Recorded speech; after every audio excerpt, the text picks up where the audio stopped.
PCB সভাপতি আমিনুল ইসলাম বুলবুল সোমবার সকালে মিরপুর হোম অফ ক্রিকেটে অফিস করেছেন। আম্পায়ারদের নিয়ে কর্মশালায় অংশ নেন তিনি।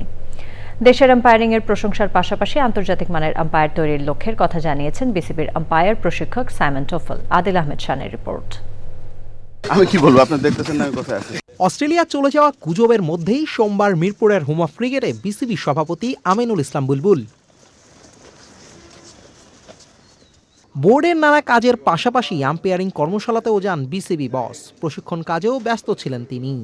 আম্পায়ারিং ডিপার্টমেন্টের প্রশিক্ষক অস্ট্রেলিয়ান সাইমন টোফেলের সঙ্গেও বেশ কিছু বিষয় নিয়ে আলোচনা করেন। তবে বিসিবি সভাপতির সঙ্গে কি আলোচনা হলো তা গণমাধ্যমে জানাননি 2 বছরের চুক্তিতে গত সেপ্টেম্বরে বিসিবিতে নিয়োগ পাওয়া Simon. I'm not here to talk about those sorts of issues. There's a lot of positivity that we've. সদ্য শেষ হওয়া বিপিএল এর আম্পায়ারিং নিয়েও প্রশংসা করেন তিনি। তবে বাংলাদেশে আন্তর্জাতিক মানের আম্পায়ার তৈরির লক্ষ্য আইসিসির 4 বারের বর্ষসেরা সাবেক এই আম্পায়ারের। বাংলাদেশের আম্পায়াররা নিঃসন্দেহে ভালো, বিপিএল এ তাদের সক্ষমতা দেখেছি, কিন্তু এখানেই থেমে থাকলে হবে না। আমাদের লক্ষ্য সবাইকে আন্তর্জাতিক মানের করে গড়ে তোলা, কিন্তু এখনই সবাইকে কোনো মানদণ্ডে এনে মূল্যায়ন করা ঠিক হবে না। প্রায় 4 মাস ধরে বাংলাদেশের পরিবেশ, খাদ্যসহ অন্যান্য সবকিছুর সঙ্গেই দুর্দান্তভাবে মানিয়ে নিয়েছেন সাবেক Aussie cricketer Simon. Adil Ahmed Shan, channel I, Dhaka.